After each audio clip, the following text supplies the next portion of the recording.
Hello everyone, this is Raven here with another Total War breakdown of the Norscan gameplay reveal. So right here I'm just going ahead and showing the screen for the Total War official Twitch TV channel. I don't want to get hit with any kind of copyrights or anything, so you can see it is their official channel right here, Total War Official. So let's go ahead and get into this. Skip forward past all this lore talk. That's not what y'all care about. Y'all want to take a look at the units. I want to take a look at the units, and they have showed off so much, including a huge reveal of DLC or free LC coming out. Okay, so let's talk about that before we get into this real quick. So what they happen to reveal is some Regiment of Renown units for the Beastmen. I saw 3 of them. I didn't see anything else, but I saw a Ungor Spearmen with Shields Regiment of Renown unit. Actually, no, I saw 4 of them. And then a Bestigor Regiment of Renown unit. And then a Centigor with Great Weapon Regiment of Renown unit. And a Minotaur with Shields Regiment of Renown unit. I'm not sure if it was Regiment with Shields or not. We'll take a look at that later on after we take a look at these stats. Also, for any stats y'all take a look at in this video, do realize that they are going to be imbalanced due to them being on ultra unit size. So what I mean by that is if you take a look here at this HP, it says 4608. It's a little bit dark because I have the video paused, but we'll go ahead and hit play so you can take a look at it. So it's at 4608 HP because it's on that ultra unit size. However, when it's on large size, he'll probably be down to like 3300, 3500, somewhere in the 3000 range. So he'll be more balanced, but the stats here are going to be relatively the same. So this is the first unit they show off, which is Wulfric the Wanderer. You can see 100 armor, 75 leadership, 35 speed, not that bad of speed, 70 melee attack though. That's going to be amazing. Almost every single hit he swings is going to be or attack that he swings out with is going to be connecting with anybody he is attacking, unless it's like the Norgrimling's Iron Breakers for the dwarves with their ridiculous melee defense of like 80 or something like that. They have crazy melee defense and 490 weapon strength, 50 melee defense. So this dude's going to be an all-around tank. Even though he doesn't have the most HP, he does have really good armor, a silver shield, and really good defensive and offensive stats, as well as a pretty good charge bonus. So he'll be doing 540 damage off the charge if all the damage goes through the armor. Because if you don't know, armor works like it's a random number generator. So you have 100 armor right here. If somebody hits him with, say, a weapon strength of 10, if he rolls higher than a 10, quote-unquote rolls, 10 of that damage will be negated. However, 10 of that damage could go through if it isn't armor piercing and is just regular damage. So that's just kind of something to know. Like, armor piercing damage always goes through armor, but regular damage has a chance of being reduced by whatever the amount of armor he has is, or going straight through. Next we have Throg here, the Troll King. I'm just going to leave this playing. They show it for so long. Troll King, excuse me. So he has a frostbite effect. Anytime he hits anybody, they're going to have a minus 52% movement speed. So that's pretty massive. Huge armor piercing damage and some good anti-large bonus. Okay, so I'm actually going to go back real quick and take a look at Wulfric the Wanderer. Just notice he doesn't have a bonus versus large infantry or armor piercing damage. So that'll be something he probably gets on his mounts, like the mammoth mount that he has that has been confirmed if you take a look at the roster. So just keep that in mind when you're thinking about what Wulfric does. On foot, he's going to be doing some good damage, but it can get mitigated due to the lack of armor piercing. However, here Throg, he's probably going to have about 5,000 HP or so. This is ultra unit size, like I said. 55 armor, not the best armor, but not bad for a troll unit, honestly. And then 70 leadership, it's all right. He's going to be pretty prone to routing, though, sadly. And then he has massive weapon strength, 495 plus a 50 charge bonus, and he has regeneration. So he's going to have that minus 20% or minus 30% weakness to fire that comes with regeneration. But he does have regeneration, and he has 4,800 HP, and he's on foot. So not only is he going to be slightly less vulnerable to missile units because he is going to be on foot compared to a flying unit or a mammoth like you might see later on, but he'll have that regeneration to be able to get his HP up quite quickly. So when saturated with other large units in the front line, this guy is going to be absolutely devastating. You can see he causes fear, and he has the siege attacker trait for anybody who plays a campaign. He will be able to attack walled settlements without siege equipment turn 1 and be able to go into the fight without like siege towers or a battering ram, things like that. So very good for him. Not sure what these abilities are besides Foe Seeker. Can't really see what that is. Let's see if we can turn up the quality here to source. So we're going to go ahead and skip forward just a little bit. Just going to go through these as fast as possible, because you want to see the gameplay, I want to see the gameplay, and that's what we really want to see. So right here, we're going to take a look at this wizard. So this is actually a spellcaster that's armored. This guy can actually kick ass, and he can use fire magic, lore of death, I believe, as well, and lore of shadows, and potentially metal. I'm not sure if he can use metal or not. But for sure, take a look at this weapon strength. 400 weapon strength with armor-piercing damage. This guy is not going to be a joke. He's going to be in the front line kicking ass, as well as slinging spells all over the place. So he's going to be pretty cool. Slightly lower melee attack, but you can see magical damage and armor sundering right here. So minus 30 armor for anybody he touches, and piercing through that physical resistance of any ethereal units or savage orcs for the greenskins, things like that. So very good stuff. Pretty good movement speed, 54. That's not bad. 60 leadership though, very prone to routing. And then he has, like I said, that amazing weapon strength that you just don't see on any casters, especially because it has armor-piercing damage, which makes it very, very crucial against armored targets. So we'll be seeing him do good work in the front line and supporting units. Go on to this next guy. So I just have it muted for now. They don't make any sounds. It's just these guys talking in the back, kind of fluff. Not really anything important. So just kind of find my bearing. Here we go. The War Mammoth. Take a look at this dude. Armored, armor-piercing, anti-infantry, and causes terror. So this HP looks scary, but like I said, ultra unit size. In reality, giants have 11,098 HP on ultra size and only like 8,200 on large. So he's probably going to have anywhere between 9 to 10,000 HP. So more HP than a giant, more armor than a giant, and much more damage and all this other stuff than a giant. So very good stuff. This is going to be a very powerful unit. I'm not sure how much they cost. They didn't talk about cost. They didn't show it. So we'll take a look into the army picker whenever it comes up, when he starts showing his units that he's picking for the upcoming battles. So let's just take a look at this guy real quick.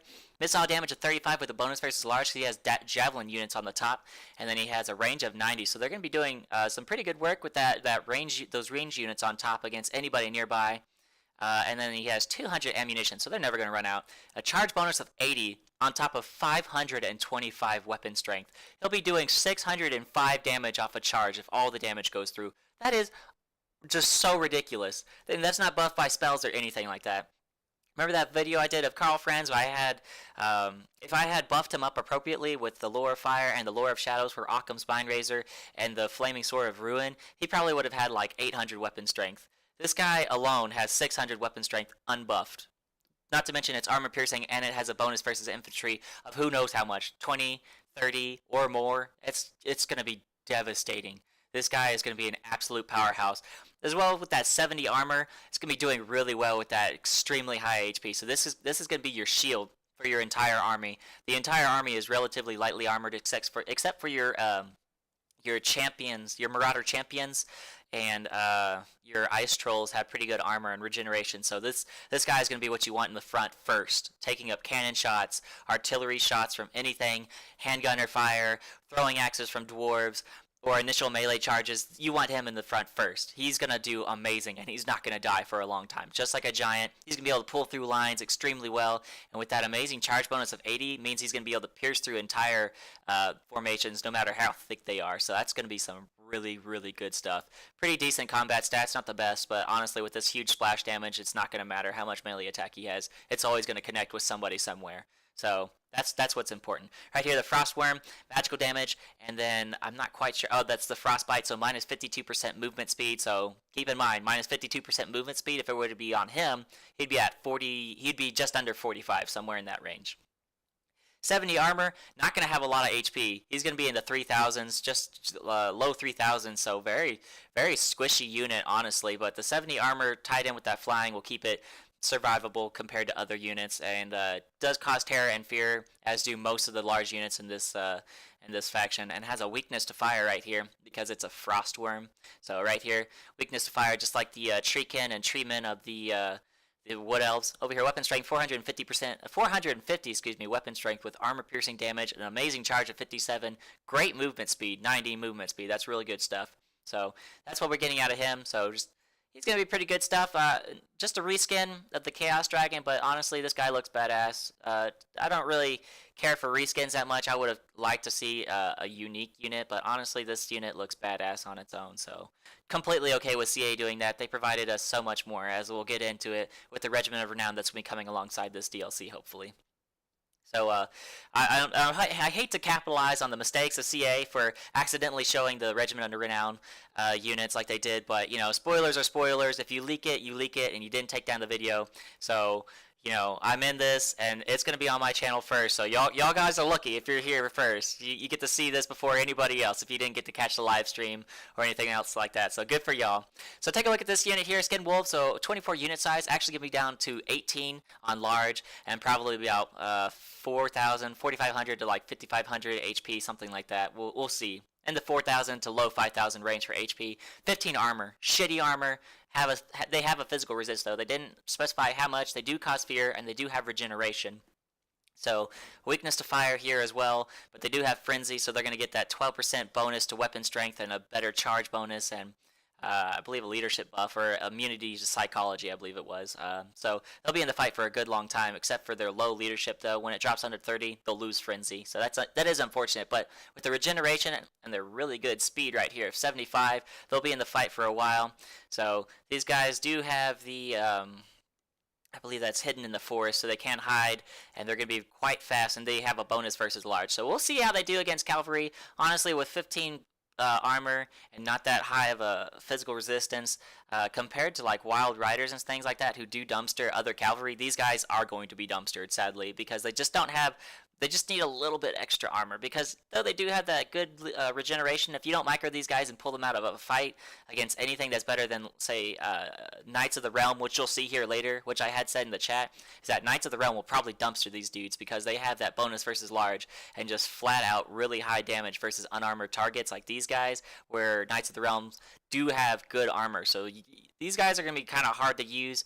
You're going to want something to saturate the damage and take it off of them so they can do their 60 damage plus their bonus. So that's nothing to sneeze at neither. That's very high damage coming out of this unit, and 18 of them doing 60 plus damage plus that bonus versus large. You're kind of looking at like Pegasus Knight damage coming out of this unit, but much squishier. So that is unfortunate, but we'll see how well they do. I'm sure they have their niches somewhere in combat, like against Boar Boy Biggins and things like that for the greenskins, which don't have the best damage, but do have a bonus versus large. They'll be able to dumpster them quite heavily because they just don't have the armor to deal with them. So over here, Marauder Berserkers right here. So they'll take a look at the Frenzy trait, or Berserker trait, rather, but I can tell you how it works. So it works off of stages. We'll see if we can skip forward and maybe they'll highlight it. I'm not sure when they do. Let's take a look real quick here. Sorry, guys. Just trying to find it for y'all. They leave it on here for a super long time, so I skipped a lot right there. I hope they reveal it. Like, I know that I saw it at one point or another. Ah, okay. Well, whatever. I'll tell you exactly how it works. So go over the unit first, and I'll tell you how it works.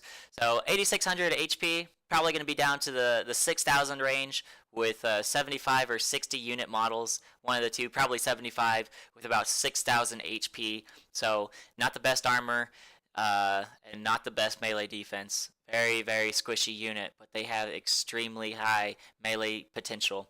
So how it works is they have this really good leadership, pretty decent movement speed, very high melee attack, extremely good weapon strength, and very good charge bonus, plus a frenzy bonus and the immune to psychology on its own. So cannot be they are not going to be frightened by any units that cause fear, which gives -10 leadership, and they're not going to be affected by terror, which, as you know, when leadership gets lower and they start wavering, immediately terror routes a unit.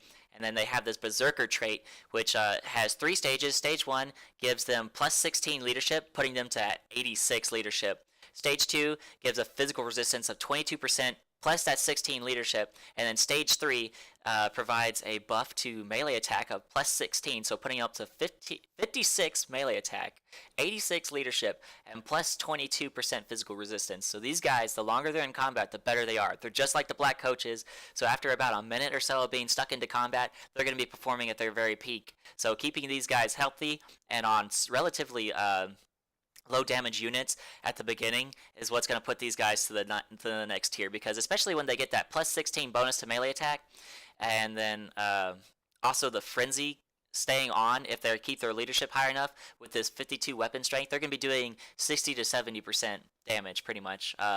60 to 70%, excuse me. 60 to, pretty much, well, no, 12%, so almost 60 damage for their weapon strength, but That's a lot of weapon strength coming out of a single unit versus anything. Like if you take a look at Wild Riders, well, not Wild Riders, Wildwood Rangers for the Wood Elves, they have I think it's just 60 or more maybe weapon strength versus large units, and that's only if they're in a forest. And that's that's amazing. That is so much weapon strength coming out of them. So like I said, 75 guys doing almost 60 damage per hit, just right out the gate. No needed bonus of being in the forest or anything like that. That's insane. That's absolutely crazy. So let's go ahead and skip forward. Take a look at these Marauder champions here. Very good armor. 80 armor, 15 less than an Empire Greatsword unit, and I believe Chaos Warriors have 100 to 120 if they're chosen. And then they have 36 melee attack, 49 melee defense. So not bad. Not bad at all. Very good. 39 weapon strength, lack of armor piercing damage as you'll see across the line for the infantry though. Quite sad. Not the best charge bonus, but they're going to be able to get in there, soak up damage quite well, especially with their good armor and good shielding. So with 7,800 HP, they're probably going to be just under 6,000 or just in the 6,000 range for HP. So not the most and not the best HP, but they do have armor to compensate for that, and they do have extremely good weapon skill for melee defense. So we'll see how that works out with the 75 armor and then the 75 leadership and the 35 movement speed. They'll be able to get into combat quite quickly and be able to stay there for a while too. So good on them. Skip forward here. Just review these units. Now we have the Marauder Hunters. So these guys have about the same range as a Dwarven Ranger with great weapons, the ones that throw the axes, and they have about the same damage too, 30 missile damage with armor piercing damage. So these guys are going to be good on the flanks or just behind your lines, taking out any large targets or taking out armored infantry if they can get the flank and the rear shots to them. So using these guys on the flanks, as you can see, 35 movement speed, that's pretty good. It's a little bit higher than most units that are basic. So having them, so you have a front line, you can have these guys swing around if they become uncontested, if you have some skin wolves or something protecting them against cavalry, and start shooting in against any great swords that are on the flanks and stuff like that. Or if you have lots of massive units coming in and attacking your front line, if you don't have a sturdy front line, you can have these guys just throwing their axes in, just chucking them, and just being able to take out large units with no problem, because armor piercing damage on missile units, especially when it's at 30, is no joke, because three ranger units can pretty much like 2 or 3 volley down Manfred von Karstein on his zombie dragon and just completely just annihilate him from the entire game. So very, very important to keep an eye on these guys. I don't know if this is a move while throwing kind of ability like the Wood Elves have, as they can move forward and keep shooting forward. That'd be kind of nice to see, because I kind of see these guys as skilled axemen, kind of being able to chuck their axes at will as they run forward at their opponent, keeping in with the the whole rush factor of the rest of the race. But we'll see what this bonus actually is. I'm not quite sure what it is. Not the best weapon strength, 28. Not the best melee stats either, 20, 28, 15 armor, and they're gonna have about 3,000 HP. So that's not the best unit, but in the end, if it comes to it, they can get down and dirty and do some good work. They're gonna be on par with pretty much swordsmen or spearmen. It's probably a little bit worse than a swordsman from the Empire. Probably able to take out or trade at least relatively effectively with Empire spearmen, but in the end, their low HP will make them pretty squishy. So keep these guys alive, let them do their damage. That's pretty important with all ranged units, right? So let's go ahead and skip forward just a little bit. So here we go, Norscan Ice Trolls. As you can see here, 12 unit size, scaled down to 9, and large size, probably about the same, 5,000, 4,500 to like 5,000 HP, somewhere in that range, as well as that regeneration and frostbite, so minus 52% move speed, regeneration, so weakness to fire built in, because I'm not sure if they have a stacking weakness to fire, because they do have regeneration and they are an ice troll. So as we saw on the Ice Worm, it had a weakness to fire, but it did not have regeneration. So we could be seeing like a dual effect of these two fire weaknesses stacking together. So 40, I believe it was, something like that for the treemen, plus 20% from the regeneration. So they're looking at a minus 60 or plus 60% damage taken from any kind of fire damage that they receive. So that's actually gonna be kind of terrifying. So if you go up against the Empire and they happen to bring a Bright Wizard and you get like a really high damage unit on them, because they only have 30 armor. So say, okay, put it like this: if you were to say, let's take a look. What has really good damage? Let's take a look at, say, if it's the Empire and the dwarves. If this was just the unholy matchup that these guys came across, and these guys for some reason got trapped by Slayers, and those Slayers got buffed by the Flaming Sword of Ruin, buffing their weapon strength by 22% and imbuing fire damage, these dudes would absolutely die. That would be kind of hilarious to see. That would be just such a major shutdown. That would be so unfortunate, but these guys are going to have to pay attention to what they're fighting against. If it's magical damage, not a big deal, but up against the dwarves of I forgot what their names are. The Flame Pass or whatever. Dwarves of Flame Pass. I can't remember their name. The Regiment of Renown dwarf warrior unit with the fire damage. You're gonna want to avoid them with this unit, even though they do have amazing weapon strength of 102, armor piercing damage, 40 charge bonus, and pretty decent melee stats. That extreme weakness to fire is just going to be something you're going to have to keep an eye out, because if you subject them to that damage, the regeneration isn't going to compensate whatsoever, especially because they have that low armor. So you'll have to keep an eye on them, but they're going to be quite effective if they're against anything else other than a fire damage dealing unit. Very cool frost breathing effect coming out of him right there. So continuing on. Let's take a look. What else we got? Now we got the Norscan giant. Look at this badass. He looks a little bit drunk. Peachy cheeks. Might be a little bit cut up. Not quite sure. I can't really tell, but this guy looked beat up. He's got a little bit of frostbite on his fingers. Pretty cold. And this club looks fucking ridiculous. All of his armor and stuff, all these shields tied down to him. It's kind of funny. So as always, Giants with, like I said, 1198 HP is going to be toned down to about 8200 or so on large size. Same armor, same leadership, I'm pretty sure. Same speed, same all of these stats as your typical Giant. Siege attacker trait, fear, terror. So nothing different from this guy. Stick him in on a Lord or any juicy armored targets, and he's going to be able to do extremely massive splash damage with this armor piercing damage and be able to chomp through infantry quite quickly. So let's continue on from there. Nothing out of the ordinary with this guy. So it does look like we're going to get into the gameplay here. I'll go ahead and turn on the volume so you can go ahead and listen to it. As you can see, it comes out on the 10th next month, 10th of August, y'all. Keep an eye out. It is coming. It's on its way. Free if you pre-order, and it's not that expensive. And we are here at the desk because we're going to be doing some live gameplay. Actually, let's just skip this. This doesn't matter. I'll just go over it myself. You know what? We're not even going to listen to him. So now we got Wolfric the Wanderer. We got a couple units of Marauder Spearmen. What is that guy? The Famir Bale Fiends, and then 4 Berserkers. What are these guys? Oh, they're the axe thrower, then the Marauder hunters, I believe they were, and then the wolf skin or skin wolves, excuse me. So skin wolves, they don't have an ability to change form like I thought they would. They're always in their werewolf form, and you can see flesh all over their bodies whenever they highlight that unit. Like I did earlier. Excuse me, I did talk about it though. But they can't change form. They're always in their wolf form. They have that amazing movement speed, and they have flesh all over them, because in the lore, they're actually warriors that went into combat and just went crazy, and then this wolf just busted out. It's like they themselves turn into a wolf and just rip apart their own skin, and you can see it all over their body, and then after the battle, they transform back into their human counterparts. Not quite sure how that works, but that is what it is.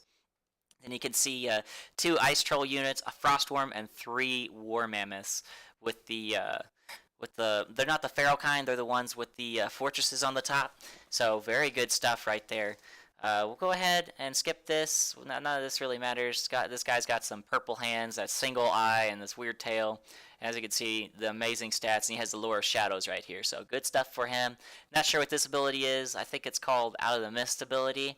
I'm not sure if that provides him some sort of ability for being harder to hit or some sort of physical resistance, things like that. I've heard that that's what that does, but I'm not quite sure. I haven't seen it in the game, and they don't highlight it. That's rather unfortunate. But we'll continue on to keep highlighting this stuff. So as you can see, this is the whole unit of Berserkers. There it is. Stage 1 after 22 seconds. Stage 2. Another 22 seconds, and stage 3 after another 22 seconds. So after 66 seconds in combat, they'll have 16 leadership, 16 melee attack, and an added 22% physical resistance on top of their normal stats. So disabled if leadership is broken, recharges if engaged in melee. So you want to keep these guys in melee, and you want to keep them chasing down as many targets as they can, or just going from unit to unit, because this is very, very important. You want this to stay on for as long as possible because if they start losing these buffs, they immediately start dropping in their effectiveness and you start losing value immediately. So very important to keep micro on these guys right here. You want them on the right targets and you want them to stay in combat constantly. You don't want to lose micro on them. So good units to use them against, even though they have really shitty armor. They do have amazing weapon strength. They could take out flagellants pretty quickly, but they would take atrocious damage from them, sadly. Basic units like Empire Spearmen, Empire Swordsmen would be absolutely devastated by these guys. So that's kind of where their niche is. Low armor units like the Eternal Guard or basic infantry from the Empire or basic infantry from the Greenskins, things like that. These guys will be top tier. So when they come in contact with Battle Pilgrims, though, I believe Battle Pilgrims have a little bit better armor. And they have much better melee defense. These guys probably won't do the best against them, but when they start getting this physical resistance and the added melee attack and are able to start connecting almost every single hit and are able to resist more damage, they're going to start coming into more effectiveness against them. So that's something to note. Skip forward a little bit, see what else they highlight here. So he's just kind of pre-positioning his armies here. Keep taking a look. Whenever it gets into combat, I'll just commentate over how everything works. Right here they're just talking about a bunch of fluff. They didn't really, I feel like they didn't really have much to talk about for their units. They didn't really want to explain how they worked. Like, they gave general basis overviews, but like from a standpoint of how things work in multiplayer, especially because they're on ultra size, which I had no idea. I was like, why are you going to be showing off ultra size units when the game is balanced for large stuff? Because if you use spells on ultra size, they're very ineffective. Like Spirit Leech becomes not as good as it once was. So like on small size, a Spirit Leech can almost one use and kill a lord, whereas on ultra size it takes like 10 uses of a Spirit Leech to kill someone. Probably not 10, but a lot more than it typically would. So as you can see, the flesh just hanging off these guys right here. These guys look absolutely crazy. So as they stand, they are on two legs, but as they start running, they go on all fours and start just absolutely like crawling and flying across the field on all fours like wolves really do. So very good stuff. Good armor piercing damage though.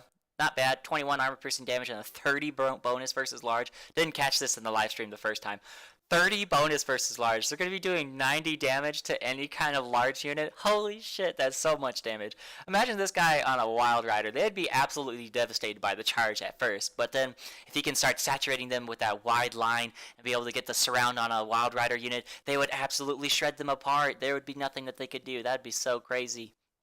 Oh man, poor Norsca and Ice Trolls though. Whenever they go against the Elves, that's something that you don't want to bring. I wouldn't bring any of these Trolls whatsoever against them because of the Glade Guard with Starfire Shafts, doing that crazy fire damage with really good focus attacks that they do.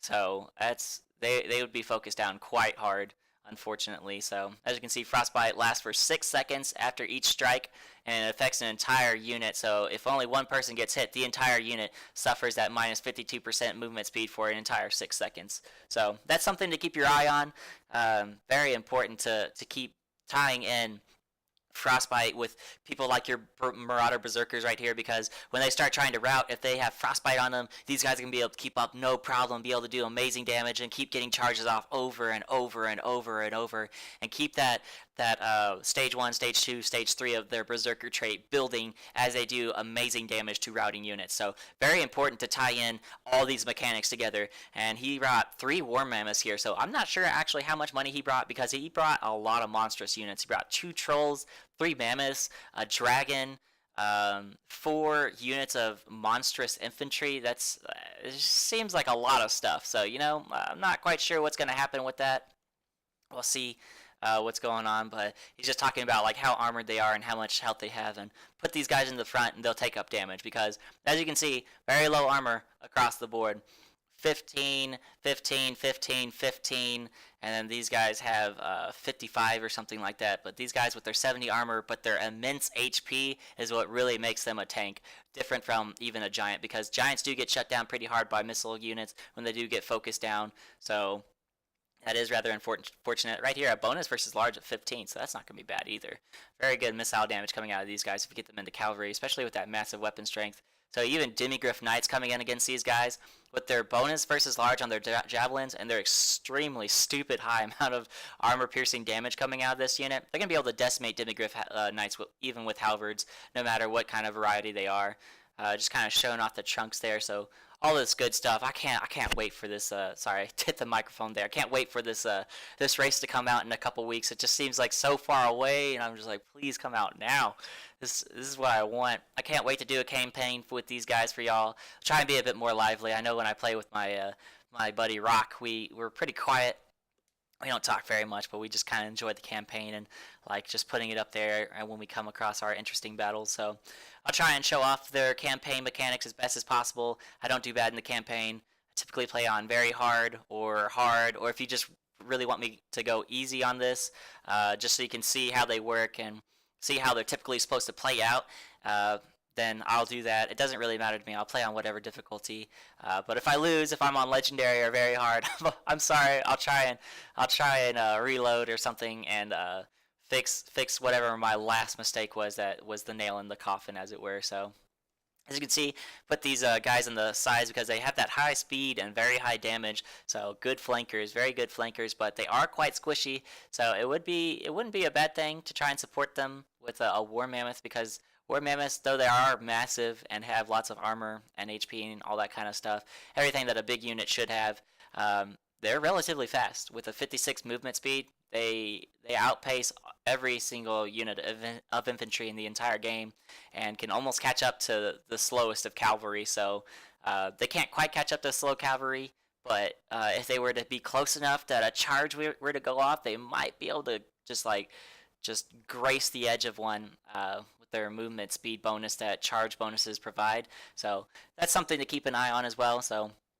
throwing them into the fight all over the place just to support your army as a whole wouldn't be a bad idea. So as always, keeping these guys in the back because you want them to do their damage with that armor-piercing missile.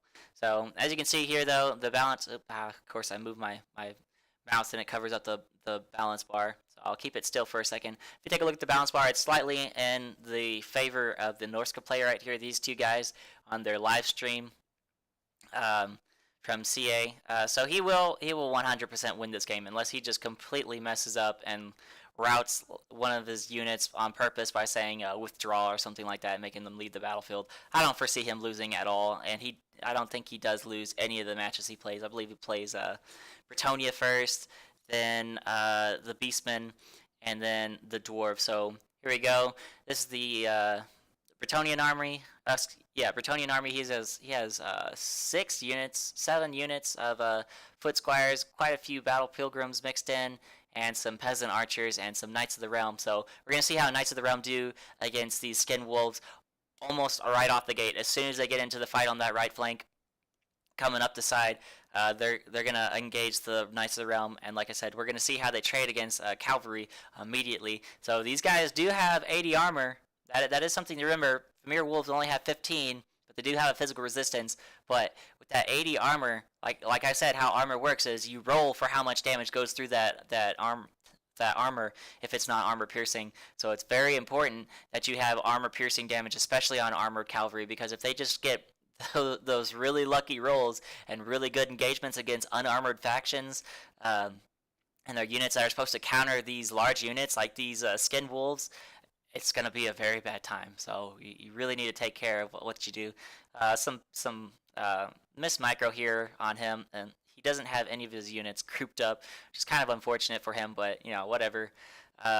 Taking some massive damage though right off the bat from the catapults, and then these guys get targeted by fire arrows. So not going to do a whole lot of damage quite yet, but as it starts stacking up, that weakness to fire will come through. And look at this devastating charge, just absolutely blows through this entire unit. Like I said, no matter how thick someone is, no matter how thick a unit is stacked against these war mammoths, that stupid charge bonus of 80 is just going to plow through them. It is going to do absolutely horrifying work. As you can see, like almost half the HP on that unit was just dumpstered just from a single charge. Look at it. Look at this unit right here. Hold on. Oh god, hold on. Let me just back up just a little bit to 107.50. Take a look at the HP on this other foot squire unit over here that's about to get charged, and we're going to pause. So full HP, Charge comes in. Look at that fucking damage. One hit sends it to half HP.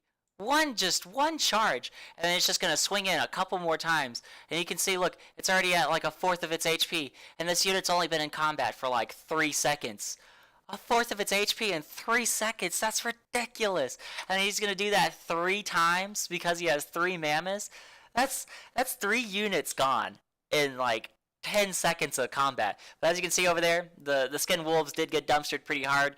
They're down to 14 models right there, about 60% HP on this other unit, but they still have 24 models, so he's having to pull them out quite quickly because they are going to rout or start taking extreme model losses. Excuse me, burped right there.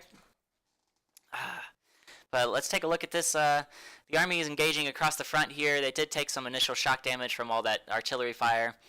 The berserkers did get a little charge there from these Knights of the Realm over here, but honestly, they have just such a high model count, and they just do so much damage across them that Knights of the Realm do not want to be charging into the front over here, especially if you get like Knights Errant with even less armor, I believe, than Knights of the Realm, and less damage overall. They're going to be absolutely torn apart by units like the Berserkers because they just do so much damage, and then you're just giving them free kills on your very, very expensive cavalry and allowing them to build up that Berserker stage. So it's just a bad engagement right there for the AI, but of course he is battling AI. Starts pulling in his trolls to start saturating into some units so they can take the damage. Honestly, I'm okay with trolls being in the front of units because they do have regeneration and really bad leadership, so when they do rout, they can just heal up and typically don't lose a model right off the bat from their first routing. It's typically after the second time they rout, or maybe the third time, sometimes in rare cases, that they start losing models initially. So King Luan Leonkar over here going after these skin wolves. It's going to be a bad time. As you can see, the Frostworm right there, and I'm not sure if he pulls in the Mammoth or not, but these skin wolves are going to catch him immediately. And the Frostworm's going to take down his speed quite dramatically, and they'll highlight that in just a moment. And you can see that all those units are relatively healthy because they just have such high damage across the board from those Berserkers that the low-tier infantry of this Petronian player, actually, he didn't even have low-tier infantry for the most part. He had all those foot squires, so that's actually amazing. Take a look at this. Look at how well these foot squires, how well these berserkers did against foot squires. So like this unit, I'm not sure if they engaged foot squires right off the bat or if they were charged by a cavalry or something like that. But all these units are still alive. They're still going, and all his foot squires are routing right now. Like this battle's almost done. That's why he's highlighting this lord being taken out. As you can look at the balance bar, it's like 80% in the player's favor right now, and the lord's trying to rout. He brings in Wolfric the Wanderer because he wants to start highlighting that the ability that he has for the hunting of champions, or whatever it's called, hunter of champions. So he's just trying to select the king here, but he can't because all these flags keep getting in the way, which is fine. I would have just clicked on the individual unit itself. Of course, you can't do that with all these frostworm wings, but as you can see right there, all these little ice pillars go up all around him, and his speed is down to 8 because the frostbite and the hunter of champions ability do play in together and stack for debuff to movement speed. So he went down to, I think it was like 12 movement speed or like 20 movement speed, something like that for Luan. And then he put that ability on him, and he went down to 8 movement speed. So a lord on a steed only having 8 movement speed, going slower than a zombie unit, that's rather unfortunate. Like 0 capacity to be able to escape here. And this is where they reveal the Beastman Regiment of Renown's unit. You've been waiting for it. I was waiting for it. This is it. This is the big reveal right here. They're gonna highlight the damn. Oh my God. Look at the damage that these guys did. 283 kills on this War Mammoth right here. As you can see, this was not a joke army at all by King Luan. He brought, let's see, 6 foot squires, a couple minute arm with pole arm, excuse me, and then the 2 battle pilgrims, and the Guerrero Reliquae here, 4 units of Knights of the Realm. They get shut down in the end by the skin wolves, so I don't know. I'm on the fence about how skin wolves are going to do against these guys. In the front lines, these dudes will absolutely like shred apart infantry.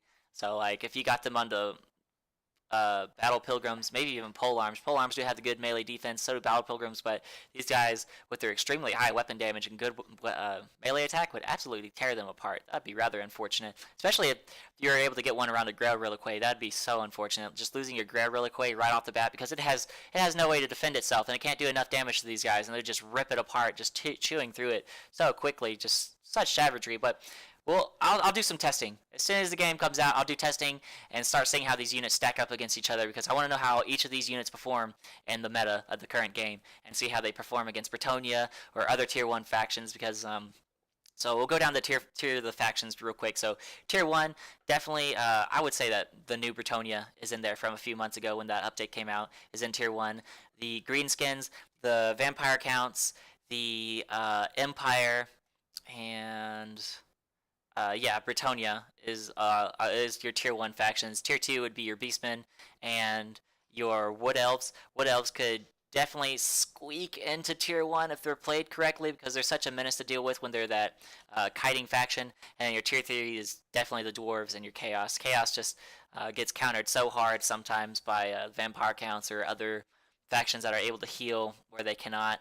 And dwarves, just that lack of mobility and the abuse that comes to them from chariots and things like that is just so rough. So I'm going to go ahead and skip forward a little bit here. And he's going to start pulling up the armies. Whew, I can't wait to show y'all. This is exciting. 2 DLCs announced. I hope the Regiment of Renown for these Beastmen and whoever else is going to be free. So let me actually back it up, because, okay, no, he hasn't quite done it yet. So we'll see if he starts selecting units. There we go. Hold on. Norsca right there. So we do see a unit of renown for Norsca right here.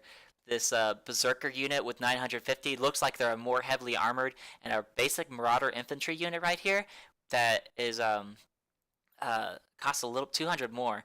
So very, very interesting. I'm not quite sure what they're gonna have. And then, oh God, let me back it up, because this was just so brief. Let me just identify everything I can. That's what I want to do. Start pulling apart everything that I can.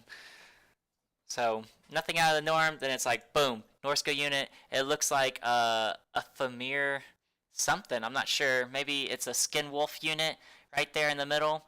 And then for 2300, definitely a Mammoth, I think. For 2300, the units of renown. And then right here, boom. So we see the Minotaur with shields right here for 1600, Regiment of Renown. The Centaur with great weapon, unit of renown. The Gore Herd right here with shields, with Regiment of Renown, best Gore unit, Regiment of Renown. So that's 1, 2, 3, 4. So there's definitely one more somewhere. Another unit of Renown is somewhere to be seen, because I believe that there's 5 units of Renown per faction. I can't remember off the top of my head, because there's the Templehof, Luminarch, the Royal Altdorf Griffites, the Tattersouls, the oh shit, who else is there? I can't remember. Fuck. I'm thinking Silver Bullets. Who else? And then the Sigmar Sons. And I believe that's all the units of renown. But you did get new units, like the Flagellants were a new unit. The Archlector was a new unit. Shit, what else was a new unit that they got? I can't remember. And then the Free Company Militia. Actually, 6 units of renown, because they had the I can't remember the Free Company Militia Regiment of Renown name at the moment. I don't play Empire very often. But so 6, maybe 7. If I just can't think of it, I can't think of it off the top of my head right now. Sorry if you hear any sounds, by the way. I have my dogs in the room. They're playing around. So 6 units of renown is what I'm hoping for out of the Beastmen and maybe the Wood Elves and Chaos, because Norsca had them. Chaos has to get them, and that means that the Wood Elves has to get them. I don't foresee us having to buy this, because if we had to buy it, they would have already put out pre-orders for this. So this is probably just going to be a free LC alongside this content coming out right here with the new race of Norsca, because why would they make you pay for DLC when you already bought the DLC? So you wouldn't have to pay for the Warriors of Chaos, Regiment of Renown, because you already bought the Warriors of Chaos, or you already bought the Wood Elves, you already bought the Beastmen. So hopefully we're going to see new units as well, because, as I said, you do get new units every time they do put out a Regiment of Renown units. So, like the Vampire Counts got the Mortis Engine finally, and then the Strigoi Ghoul Kings, and who else did they get? I can't quite remember any other units that they got. Though they got the Corpse Carts too. So they did get new units, and they did get 6 Regiment of Renown units. I think per faction. So probably be seeing 3 or 4, 5 units that are brand new to the Beastmen roster. I don't see anything in the infantry, which hopefully means it's going to be in the monstrous unit section. So we'll see what happens.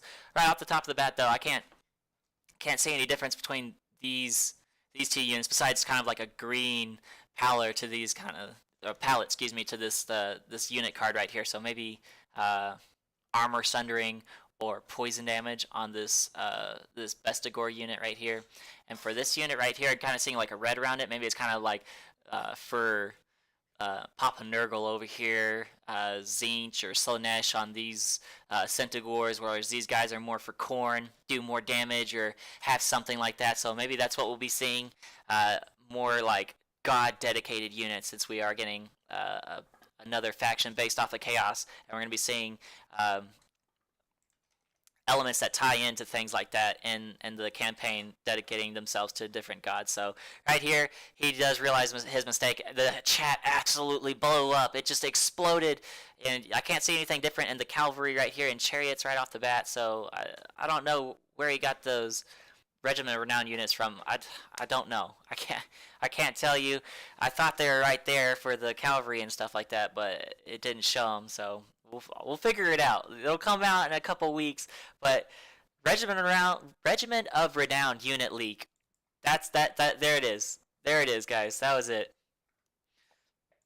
I'm actually gonna go back here real quick and screenshot this. Boom, screenshot.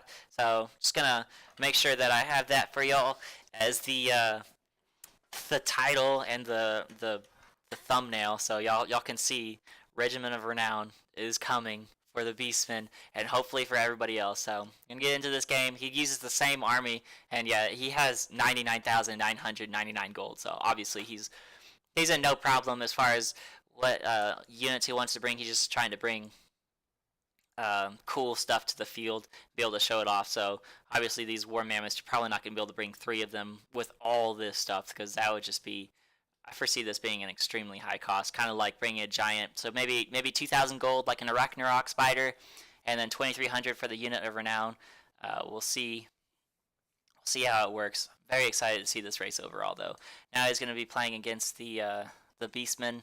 We'll see how they stack up. I believe he brings Malagor. But I can't remember. So this game he does group up all of his units, I do believe. So that's good on him for doing that. So, oh my God, though, I cannot believe that they announced the Regiment of Renown like that with a leak. I feel so bad for these 2 guys. Obviously, it was not their intention to release that or leak it. Anyway, just faithful CA employees just trying to have a good time with us on chat. But as a YouTuber, just starting off, I'm going to capitalize on this so hard, because it's what y'all deserve to know the most that you can. And if I know something, I'm going to bring it to you as fast as possible. So sorry to you 2 dudes, but thanks for showing me, because now I can show everybody else like what y'all showed me. So good stuff. We're going to go ahead and fast forward a little bit here. No artillery obviously coming out from the Beastmen besides the Cygor throwing in a couple rocks. So not going to do the most horrendous damage, because they do have atrocious accuracy. They're pretty infamous for that in the tabletop as well, because they only got that one eye, I believe. So we'll be seeing how these guys come in. He brought Chaos Spawn for them. Kind of a weird army. Not a big front line at all.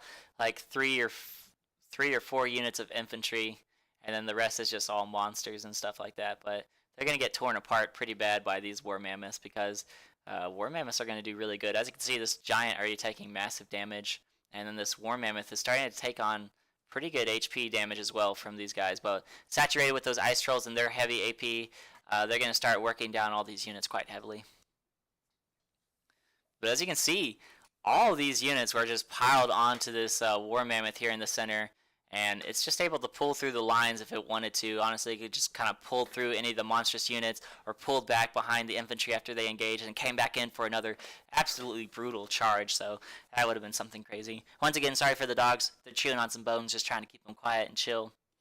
So nice and fat too, right, dude? Yeah.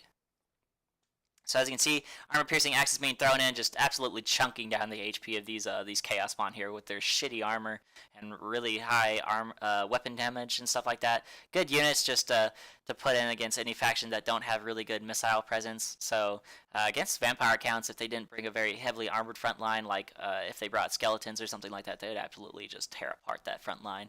So don't see them very often anymore, which is unfortunate because they were very good at the beginning of the game. I feel like people just didn't quite know how to counter them, but then after people are like, oh shit, you can just shoot them to death, like every other large unit, pretty much. So something to know against Beastmen, heavy front lines are going to be clashing against you with the Beastmen, probably lots of good armor-piercing damage if they bring Bestigors, things like that, which people probably might start doing because of that new Regiment of Renown Bestigor unit coming out. The people are going to be like, oh shit, let's go Bestigors in the front line alone. Bestigors aren't the worstigors anymore, as they would always say. They used to get called the worstigors a lot, and I hated that because Bestigors do so much good work. I feel like people just kind of ignore how much damage they do because they do collapse after a while in the front line against other heavily armored, armor-piercing infantry, but they have so much damage that they do, and if you support them with your heroes or other things like that, they absolutely stay alive until the very end of the game. So we'll take a look. Right now we're focusing on Norsca right now, so trying to get these Marauder Huntsmen right here because they have quite high unit count, probably going to be like 75 or so, maybe 60. Try and focus them down on Gorbals right here, because Gorbals have a lot of HP and a lot of armor. With that heavy AP coming out of these two units, that's something that you want to get out of the field right away, because Beastmen, if they don't have their heroes or their lords supporting their units, they're going to fall apart, because in the end, like the Dwarves typically come out of victories because of their lords and heroes being so overwhelmingly powerful compared to other people, so stalwart, just like the Beastmen. Tim and Jim, for the two typical Gorbals that a lot of people like to bring, do absolutely amazing work. If a lord is on like a flying mount, like if this Frostworm had flown down into the battlefield and Tim and Jim got on him, tied in with Malagor or anybody like that, he would have been shredded apart. He would have absolutely got dumpstered and put in a trash can and just thrown away, put in a FedEx box, shipped somewhere, just absolutely ripped apart. So that's what they're for. Poor Wolfric here actually got fucking ripped up too. I think he got in on some giant action, probably got messed up by them. Probably tried to fight Tim and Jim a little bit too. So the army did a little bit worse, I would say, as far as the front line's concerned, against the Beastmen, because Beastmen are like you would consider a very rush heavy faction as well. So rush heavy factions versus a rush heavy faction, it's probably going to equal out depending on what kind of units you have. So one more battle here. They don't show the army picker anymore because they realize their blunder. So we're just going to go ahead and skip this because they just talk for a little bit and start talking about the chat. Overall, though, very, very lovely models coming out of Norsca. I love the Marauder-esque faction kind of like armor that they have instead of chaos, because if you take a look at the Marauder units, you can see they do have a little bit of that metal plating that chaos has, and it has a little bit of the same designs and stuff like that, but they have a lot of fur and skins and leather all over their bodies as well, kind of making them more Viking apparent, like Viking-esque in appearance-wise, stuff like that, compared to the Chaos Warriors with their extremely heavy armor. So that's just something to note. Sorry about this extremely long video, guys. There's just so much to do today and so much to go over. So I'll probably post when stuff happens after the video is posted. Well, I mean, if you've watched this far, then you already know when it all happens. So good on you. Thanks for being so loyal. So as you can see, front lines coming in here, getting kind of torn apart by the artillery here and the gunfire and stuff like that. I don't know why he left his mammoths in the back. That's exactly what they're supposed to be for, is get torn up instead of your infantry, because now he has 3 units routing. He doesn't have any armor-piercing missiles left, and he already lost 1 berserker unit from the fight, and he's going to lose another one pretty soon, probably. So he's going to be recharging over here with the wolves. Skin wolves coming in with the frostworm, gonna tear apart these dwarf warriors. Whew. So good stuff overall. this is the final battle, so I am going to call it after here. You've seen so much, I've seen so much, and hopefully this opens your eyes to what's going to be happening. Oh, sorry, let me get this timestamp and stuff out of your way if I can find my mouse. I can't see it with all this white. There it is. Okay. So I'll go ahead and post this video right after this. Hopefully it's the first one, and you guys get to see as much as possible coming from this video, and hopefully I did a good enough job explaining stuff. If you want to know more, if you want me to go over some more stuff more in depth, I feel like I did a pretty good job already, but if you feel like I could have gone over something better, or if you need to learn something that you don't know about yet, I'm fully prepared to go over anything and everything with y'all, because I love this game, love learning about the game, and knowing how everything works is completely fine with me. I don't mind learning stuff whatsoever, and I'm fully capable of finding out anything that you need to know, because I played this game for only 555 hours, but I have watched so much of it on YouTube, and I watch a lot of streamers as well, and I play quite a few online battles myself, so I'm able to identify and figure out how things are going to play out quite well. So that's something that y'all should always know, that I'll be able to get you the best information no matter what it is, so just let me know.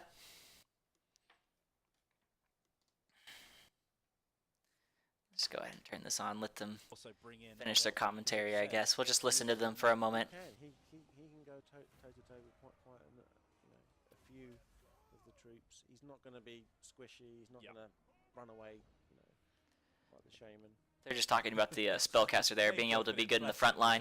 He does his best. He does his best. I mean, to be fair, he's better than most. You know, he's got a little bit more output on him. Yeah. But he's not going to hang around. You know, he's there as a support character. So I've just spotted these torpedoes here who are firing in on my mammoth, and I'm not happy about that. So my skinwall's going to come in and take them out from behind, and this mammoth's now freed up to come over and join this combat over here, which looks like our most dangerous one at the moment.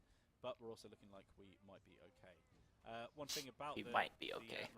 So yeah, as you can see, the front line got torn up pretty bad by the dwarves. That lack of armor-piercing damage against dwarves is going to be pretty atrocious, because all dwarf units are very heavily armored. Sorry, let me mute these dudes as I'm talking. So it's important to have some sort of, because this is a very monster-heavy faction. As you can hear from the trailer, every time Wolfric the Wanderer talks, every time you replay that, is we fought the monsters and we became them, or whatever he says. So it is important that whenever you are fighting a faction with lots of armor, use those monsters. The monsters are key for this faction. These war mammoths are no joke. They're gonna fucking tear apart anything that you put them on. They have so much armor and so much health and so much damage that it's just not gonna matter. You put two of these dudes on a Ragnarok Queens, or 1 versus 1 in a Ragnarok Queen, their damage is gonna completely tear apart the spider from the greenskins, because the spider only does like 300 damage, I believe, and I'm not even sure how much armor piercing it is. I know it's very heavy armor piercing damage, but at the end, I think it's only like 200, maybe 250 armor piercing damage compared to like the 400 armor piercing damage that the mammoths have. And yes, the spider does have 150 armor or something like that, something ridiculous, but these war mammoths with their extremely heavy AP don't care about that armor at all, and with their even higher HP than the spider, they'll go toe-to-toe with it and win every single time, I would bet. And same thing for giants. They can go toe-to-toe with a giant and win every single time. I'm quite sure of it, especially when tied in with the javelin fire from the top. So the giant's sitting there right there in front, and they're just chucking javelins straight at its face from the top of the mammoth. So that's just something to keep in mind, that no matter what unit you put a mammoth on, it's going to win. Almost hands down, unless it has like extremely heavy support, because the Demigryph Knights got dumpstered by these guys, the Giants would get dumpstered by these dudes. Any infantry unit that they engage would absolutely be torn apart. If it's a single infantry unit versus a mammoth, that is just such a bad engagement for you, and it's so unfortunate. As the Empire, bring the hammer of the bring the hammer of the witches, excuse me. Bring lots of handgunners, bring a light wizard, bring people with fire damage, take out these large units and completely neuter this faction. But as the Norskins, and it's going to be so critical to get in there with all your heavy monsters and absolutely shut down any firing lines, because as soon as their firing lines are done, your monstrous units are going to completely win. They're going to save the day for you every single time. And not to mention your extremely powerful lords like Wolfric the Wanderer. If you put him on a mammoth and you're able to lock down a lord from being able to run away from you, that's it. you could kill the Lord pretty much. Like, this is bringing back Lord sniping almost, but in the form of melee combat. So you still have the risk versus reward of putting him into combat versus a Lord, because that Lord can just easily turn around and start fighting back and get support from any ranged units nearby. But you can do that extremely good damage versus any Lord or any kind of unit with these very monstrous creatures that you're able to field with these Norscan factions. So keep that in mind and use that to your advantage and protect them at all costs. But don't forget that they are able to protect your other frontline units. So if you're going up against a low armor faction, fielding a couple mammoths to soak up that initial shock damage and allow your units to just tear apart the front line is something that you want. Or if you're going up against a heavily armored faction, you want to save your heavily armored units to be able to do the heavy lifting, because you're going to want your fodder units like Marauders just to get thrown in and just act like a meat shield and soak up bullets initially, and then just pull through units all over the place, flank them, and pull units through the front lines if they're mammoths or things like that, and absolutely tear apart the enemy. That's what you want. So that's it for the day, guys. I just started talking for a while. There's not another gameplay. Oh, there is another gameplay versus the Empire. I'm so sorry. So this is they're actually going to show some Demigryphs fight. Sorry, I misled y'all there. So you're going to see these rural Altdorf Griff fights over here fight this mammoth on the left flank. And you can see that it's going to get in there and be able to kill like 1 or 2 models just with a couple swipes, especially off that charge. So you can see they charge in, they start trying to surround the mammoth over there, and he's going to start pulling in the camera and start trying to take a look at it. But just move over just a little bit. Just a little bit. All right, he's going to start doing micro on these guys. He's going to a little bit more stuff, but he is going to highlight that combat in a second. You're going to see that the AI even realizes this is not an engagement for my Griff fights. So he starts pulling them back right there. As you can see, they start running away because they're like, oh shit. So this mammoth took relatively low HP damage, but was able to kill a couple models and do some pretty good chunk of HP down to this guy. So as you can see, they're already down to like half HP and lost several models from just this one mammoth. So Demigryph Knights being able to win 1 versus 1 versus almost any armored unit, any one single armored unit in the game, is completely hampered by the mammoth's just outrageous strength. So the Spider does typically win, I believe, versus Demigryph Knights with halberds and one-on-ones, even with the surround, because it just has so much HP and so much damage. But the amount of damage it takes in return is also very, very punishing. So supporting your Spider would be a very good idea as the greenskins against them. Just side note. But for the mammoth, it's like you don't even need that support. The mammoth just got in there. The Demigryphs were there. There was some infantry there. The mammoth just didn't care. It just destroyed everything. That's what they do. They're like a giant wrecking ball. You just throw them into the front line, throw them into anything heavily armored that you want gone, and they're gone. So very important to keep that in mind here. It's silver bullets, sadly, are going to be taken out by this frostworm here. So as you can see, they have a frost breath attack here instead of that pink and blue fire of Tzeentch from the pink and blue horrors that Tzeentch has. So a little bit more of a reskin coming out from the breath attack there. Probably be seeing a breath attack come out in Warhammer 2 for the frostworm as well, because it is maybe still technically a dragon. I'm not sure. It is a reskin of the Chaos Dragon, which is a dragon, which might get a breath attack as well. So we'll have to see what happens. And then Thomas the Wreck Engine, as Dogbird of CA calls it, and here fighting against this War Mammoth. Not going to be able to do very much against it. Going to be absolutely torn apart by it. So pretty shameful display from the Empire here as the fucking Norskins just roll through them. So obviously they didn't pick the best units that they could to fight their faction, because I just want to show off what these guys are good at. They're just good at running in, doing lots of damage, and staying in combat for as long as possible, trying to just eat up the damage with their infantry, and then being able to dish it back out with berserkers or any other heavily armored infantry that they have. So don't forget that they do have the Marauder champions with great weapons, so they will be able to do some pretty good work in the front line on their own without support from the monstrous units, as well as the Marauders with great weapons. But overall, though, a lot of your infantry units do lack armor-piercing damage, so rely on those monsters, because as you can see here, so they tear apart stuff because that's what they do best. You know, they're monsters. They don't care. So Steam Tank is eventually going to die here, and then that's going to be it for the stream today. So just going to go ahead and skip forward here. It doesn't really matter. it's finally gonna die, I think, and he's just slowly bunching in everything. And but overall, guys, amazing stuff coming out from CA today. I know this is a very long video, and I talked so much, but if you want to know everything that you need to know, this is definitely the video to watch. Thank you for watching Total War live stream. Thank you for allowing me to capture this stuff from your Twitch channel. I appreciate y'all streaming every Wednesday. So next Wednesday, guys, tune in for twitch.tv/Total War Official, I believe is their channel name. Yes, it is Total War Official, and they will probably have another video about Norsca or future DLC, free LC, alongside the upcoming release this August 10th. So, as always, guys, like if you liked what you saw, subscribe if you want to see more, and as always, I'll just catch y'all later.